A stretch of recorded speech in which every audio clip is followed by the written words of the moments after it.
1, 2, 3, come on!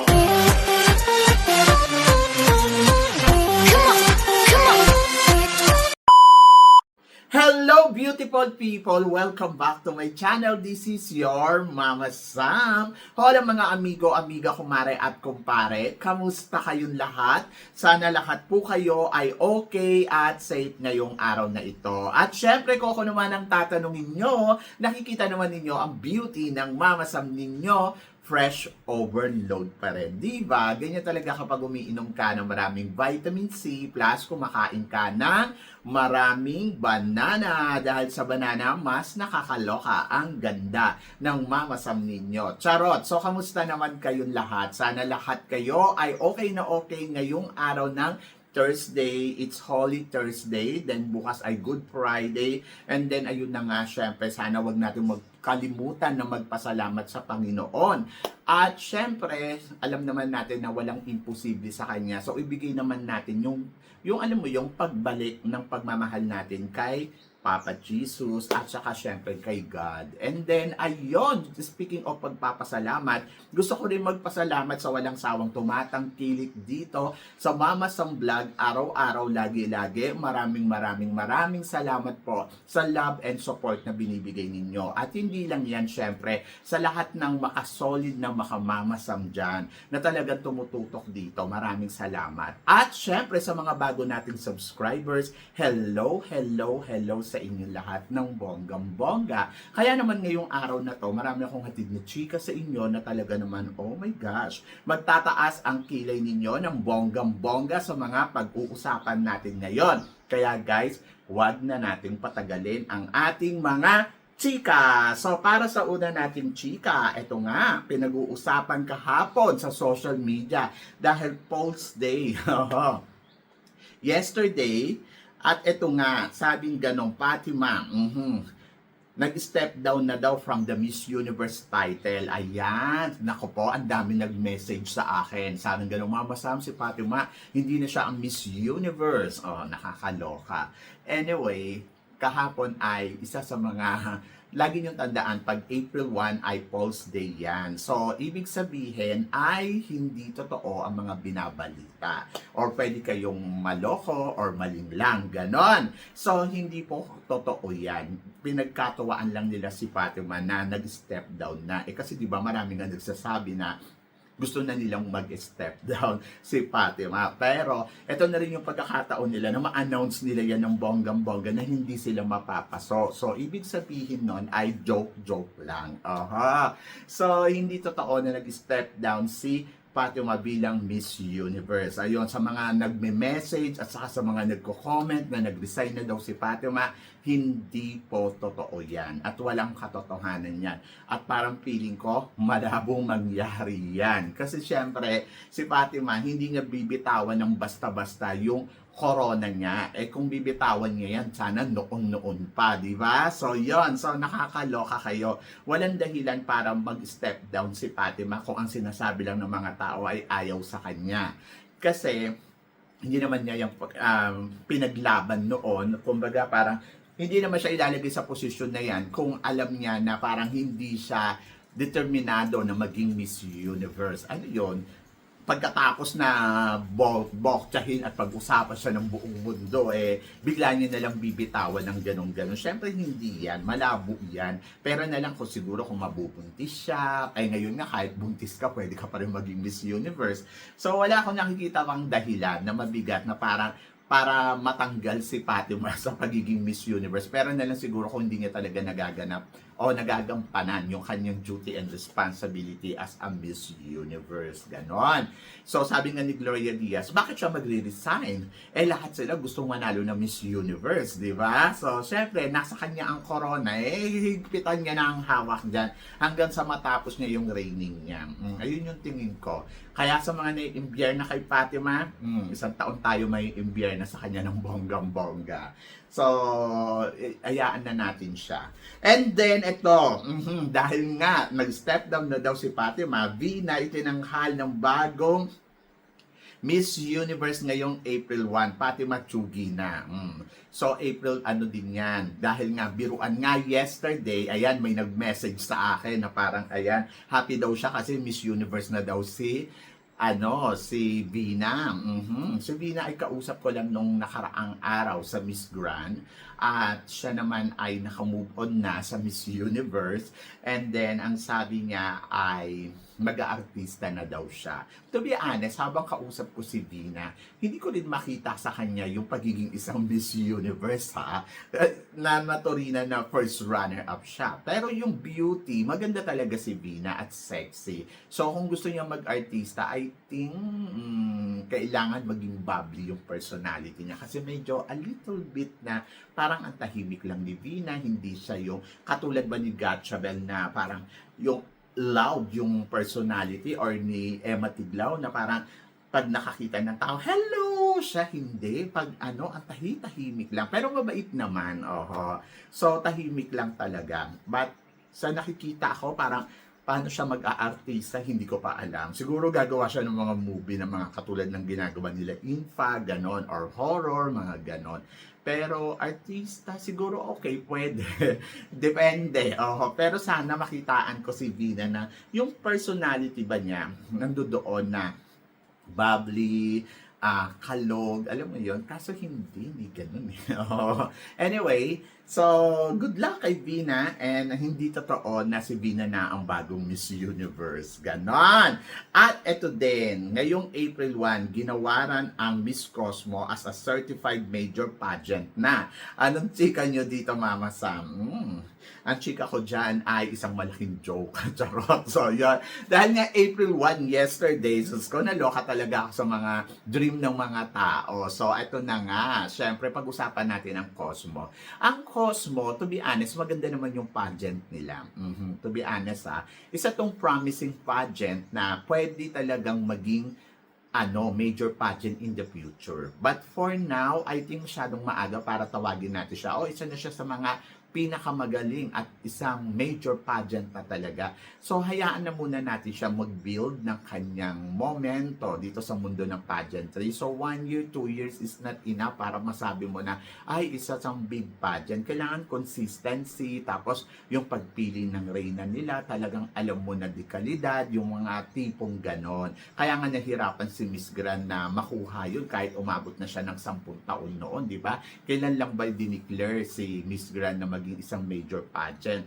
Ay ito lang mga nakaraan taon lang, di ba? Pero ay isa din niya sa mga dinidebate niya na talagang kailangan tawagin niyo na akong major pageant, pero maraming hindi uma-accept. So, bakit naman ganon? Di ba? Magiging unfair tayo kay Miss Grand kung parang tatawagin kagad natin na major pageant ang Miss Cosmo. Hindi ako against sa Miss Cosmo, pero ando doon na parang siguro tignan muna natin mga 10 taon na yung consistency nga, kung mananatili ba, at saka kung paano sila pipili ng dekalidad na reyna. Yung unang taon pa nga lang, sinasabi ninyo, pumalpak na. Tapos ito naman ngayon taon na to, so. Actually, wala rin naman sila pinagkaiba kay Miss Universe kasi si Paula Sugar, ang alam ko, siya yung national director ng USA. Siya yung nagpapadala ng candidates dyan. So, USA ang nanalo. Noong nakaraang taon naman, Indonesia na, alam mo yon, business with Cosmo. So, hindi natin alam kung ano ba talaga ang meron. But, nandoon ako na looking forward pa ako sa sa third year, 4th year, 5th year, hanggang 10 years. So, tignan natin. Di ba? So, Miss Cosmo, laban. Nakakaloka. Pero ito, nakakaloka. Pinag-usapan din sa social media yesterday. Kenneth Cabungcal at Kenneth Marcelino. Magjowa na daw dahil nga i-declare nga na in relationship with Kenneth Marcelino itong si Kenneth Cabungcal. Syempre marami naman ang natuwa dahil nakikita natin na nagbabanding yung dalawa together, gumagawa ng content, nagkukulab sila. Pero isa din ako sa mga napawonder, kaya nagtry akong tawagan or kausapin si Kenneth Marcelino. So, may message ko siya ng bongga-bongga, nag-usap kami. Siyempre hindi totoo, oho. So, it's a joke. Joke lang daw yon. Pero naiintindihan ko kasi kahapon nga, pwede kang mag-announce ng kung ano-ano dahil nga sa April Fools na yan. So, ayun. So, siguro, napagkatawaan nila. Pero doon sa mga nagsasabi na totoo na ba or mga nagtatanong na totoo na ba magkarelasyon yung dalawa, hindi po totoo. So, sila, good friends. So, nakakatuwa kasi kahit din naman ako, kikiligin din naman ako kung gagawin yun. Pero sana hindi April 1. Di ba? Nakakaloka ba? Congratulations pa rin kay Kenneth at kay Kenneth bilang isang matalik na magkaibigan. So, maraming salamat sa ipinapakita nilang nakaka-good vibes na mga video. Diba? So, yon. And then, of course, para sa sumunod na chika, eto hindi to joke. Fatima, hindi kasundo sina Lupita at Andrea Mesa. Pero, laging pinagtatanggol ni Alicia Machado. Anong machichika mo dito, Mama Sam? Well, ang machichika ko dyan ay nakakaloka kasi from Venezuela pa yung tumatanggap kay Fatima, pero yung kanilang mismong sisterhood sa Miss Universe ay nakakaloka. Si Lupita, alam ko na meron siyang galit sa Miss Universe kasi 'di ba kay Raul, yung tinanggal siya bilang National Director ng Miss Universe sa Mexico. So talagang na-imbiyer na siya doon. Grabe yung galit niya kay Raul. And then, anong ina-expect mo? So yung pinanalo niya si Fatima ni Raul, talagang tinitira talaga ni Lupita. Either na meron namang dahilan kung bakit tinitira ni Lupita, pero ang akin bilang Miss Universe kasi, bilang sister mo sa Miss Universe, hindi ka dapat nagsasalita ng kung ano-ano sa sister mo. Kasi kung yung ibang tao, maiintindihan ko eh. Pero ikaw, Miss Universe ka, sinasabi mo pangit ang ugali ni Fatima. Pero si Fatima, wala tayong naririnig na sinasabi niya against Lupita. Pero si Lupita, madami. Sino ang pangit ang ugali? So, yun. So, ayun lang. Napapa-wonder ako. Parang, nagsalita ang nagmamaganda. Ganon. Sana, hindi ka na lang nagsasalita ng kahit ano. Kalakatryo na nga, wala tayong naririnig about Fatima, di ba? So, kasi nire-respeto nila na sister nila yan. Siguro, hindi man siya katulad ng mga Miss Universe na nakikita natin, but still, kapag sisterhood mo, dapat medyo tahimik ka na lang kung ayaw mo. At si Andrea Mesa naman, nakakaloka din. So, wala din pinagkaiba kay Lupita. Halos parehas din lang sila. Pero iba lang ang atake. So, parang dito, the more na nagsasalita ang mga Mexican queen, parang hindi nila naiisip. Ang mga reyna ba ng Mexicana ay ganito ang attitude kapag ayaw nila doon sa tao. So, kailangan ganyan yung babanating nila. Di ba? Parang nakakasira sa imahin nila. I love, Andrea Mesa sa totoo lang. Pero nakaka-disappoint na parang daldal siya ng daldal regarding kay Fatima na parang sana mag-focus na lang siya doon sa ginagawa niya at ganoon din si Lupita. Parang kasing hindi nakaka-queen. Tapos ang nakakaloka pa, kapwa nila reyna at kapwa nila bansa ang tinitira nila. And then, salita sila ng salita ng kung ano-ano, nakalimutan nila na buti sana kung taga-ibang bansa si Fatima, di ba? Kaso hindi eh. Pero kasi dapat hindi na lang sila nagsasalita kasi mga reyna sila. Doon ako naloka ng bonggang-bongga. Di ba?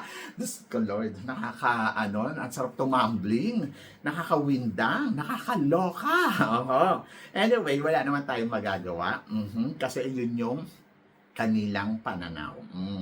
So, para sa sumunod na chika, eto nga, Jarina, lumalaban. At anong masasabi mo dito, Mama Sam? Well, ang masasabi ko kay Jarina, papasabo si Jarina Sanho dito sa Binibining Pilipinas sa mga pictorials niya. I love the way kung paano niya i-execute yung sarili niya. Sa bago niyang photos, masasabi ko, oh my gosh, ibang Jarina ang nakikita ko ngayon. Mas simple, mas parang fresh, mas, alam mo yon, ang bongga. So, ako si Jarina, wala naman akong masabi kundi laban. At naniniwala ako na kaya niya yan. Matalino ang batang to at nakikita ko yung potential niya as a Binibining Pilipinas International. So, tama yung ginagawa niya na hindi pak-napak yung makeup, simplihan lang yung itsura, at ipakita niya kung ano siya, di ba? At malay mo, siya ang susunod na Miss International ng ating bansa. Good luck kay Jarina Sandhu. At para naman sa sumunod na chika, 64th Miss Universe. Ito na nga ay magaganap this coming November 25 sa Tokyo, Japan. So, laban ng Pilipinas, malakas ba? To be honest, hindi imposible na tayo ang maging next Miss International dahil ang pambato natin na si Katrina Johnson ay talaga namang masasabi ko well prepared. Ilang beses na natin pinag-usapan yan dito na talagang nakikitaan ko talaga ng potential dahil sa ipinapakita niyang aura, di ba? So magandang ipinapakita ng pambato natin ngayon sa Miss International at mukhang handa talaga siya na ilaban ang bansa natin sa Miss International. And then, of course, looking forward ako kung anong mga pasabog, eksena na gagawin niya sa kompetisyon ng Miss International. So, looking forward talaga ako dyan. At naniniwala ako na makukuha niya ang corona ng Miss International ngayong taon na to. So, good luck kay Katrina at naniniwala ako na magiging madali ang laban niya dito sa Miss International. So, abangan natin yan. At ito rin kaabang-abang din para sa laban ng MGI All-Stars, si Kaylin Trajano. Sasabak na. So, naghahanda na nga si Kaylin para sa kanyang laban dito sa MGI All-Stars. So, nakikita na natin yung mga pasabog niya sa social media. At talagang masasabi ko, bongga. So, looking forward ako kung ano ang ipapakita dito ni Kaylin. At parang feeling ko, dahil nakikita ko yung kanya social media na nakikipag-collab siya sa mga ganitong designers. So, parang feeling ko, oh my gosh, looking forward. So, magiging malakas talaga ang laban ni Kaylin dito kasi ibibigay niya yung 100% na kabog dito sa MGI All-Stars. So, syempre, supportahan natin si Kaylin. So, malapit na ang kanyang laban with Gassini Ganados. Yes, si Gassini din. Nako, mukhang handang-handa na rin para sa laban niya dito sa MGI All-Stars. So, sila yung mga candidates na looking forward ako na ma-meet dito sa Bangkok, Thailand very soon. Yes, sobrang excited talaga ako para sa kanila. And of course, sana kung ano yung kailangan nilang support, sana ibigay natin sa kanila ng bonggang-bongga. So, mabuhay ka, Kaylin, at mabuhay ka, Gassini Ganados from the Philippines. So, yan. Excited na ba kayo? Kasi ako, yes, sobrang excited na ako sa kanila. At looking forward talaga ako sa ipapakita nila sa laban nila dito sa Miss Grand All-Stars. So, yan. At para naman sa sumunod na chika, magiging pambato daw ng Phuket si Kirana Jasmine Sweater. Ito ay si Jassy. Nako, lalaban daw ng Miss World Thailand. Nako, ngayon pala nakikita ko na magiging malakas ang laban niya sa Miss World Thailand. Pero hindi ko nakikita na magiging malakas ang laban niya sa Miss World. So, parang feeling ko siya yung siya yung susunod na Miss World Thailand. And kasi syempre kilala si Jassy, iba, malaking pangalan yan dito eh. But pagdating sa Miss World, parang siguro ang iniisip nila ay dapat kasing kalibre ni Oppo. Parang feeling ko iba si Oppo, iba si Jassy. Si Jassy sa universe pwede kasi very strong ang personality niya. Pero sa Miss World parang sana dinala nyo na lang siya sa Miss Cosmo. Ganon. Diba? So, yan. So, anyway, so good luck kay Jassy. And then, tingnan natin. Malay naman natin, diba? Mag-penetrate yan ng bonggang-bongga pagdating sa Miss World. Parang feeling ko siya yung magiging Miss World Thailand. Parang wala din yung pinagkaiba yun dun kay sino ba to? Yung pinadala nila na lumalaban ngayon ng MGI All-Stars. Parang ganun lang magiging dating. Kasi, very strong yung personality nila. At parang, basta good luck. So, para naman sa sumunod na chika, kaninong kaninong lugar ang napusuan mo para sa tourism video, Mama Sam, ng Miss Universe Philippines? To be honest, I like yung kay Pampanga. Siya yung parang napili ko na parang, oy, in fairness maganda yung ipinakita niya. Hindi ko pa napapanood yung lahat, pero nung nakita ko yung kay Pampanga, impressive. Kulang na lang mag-majorate din siya. Parang at least manalo na. Yung ipinakita niyo lahat, may pagkain, may ganito. Ganon yung concept. Hindi ko sinasabing ginaya. Pero it's almost the same yung vibes, ganon. And maganda yung ipinakita ni Pampanga. Tapos, dito din makikita mo din yung kahinaan ni Pampanga, the way kung paano sa communication skills. Meron siyang mga pero ang maganda kasi naging natural. Natural lang yung ipinapakita niya talaga bilang siya, hindi siya nagpe-pretend, hindi siya kumbaga parang show must go on. Ganon. So, in fairness sa Pampanga, kudos talaga. Kompletong Ricardo ang ipinakita nila dito sa tourism video. And para sa akin, isa siya sa mga masasabi kong magandang tourism video. Diba? So, congratulations kay Pampanga. Saka sa Team Pampanga at saka sa mga taga-Pampanga na talaga naman umaariba ng todo-todo ang kanilang pambato dito sa Miss Universe Philippines ngayong taon na to. Kaya good luck and wish all the best para kay Pampanga. So, yan! So, kayo guys, ano guys ang masasabi ninyo dito sa mga pinag-uusapan natin ngayon? So, please comment below para at least malaman ko naman kung ano naman ang chika mo dito sa mga tinatalakay natin. Syempre, maraming salamat po sa inyong lahat, sa love and support na binibigay ninyo syempre dito sa channel ko. At sa mga hindi pa nakaka-follow at nakaka-subscribe, please don't forget to click like and subscribe my channel. At i-click nyo na rin po ang notification bell to more updated syempre sa aking mga chika. Sabi ng ganon, always keep smiling and laban lang. So guys, hanggang dito na lang. Hanggang sa muli nating chikahan. See you tomorrow. Thank you guys.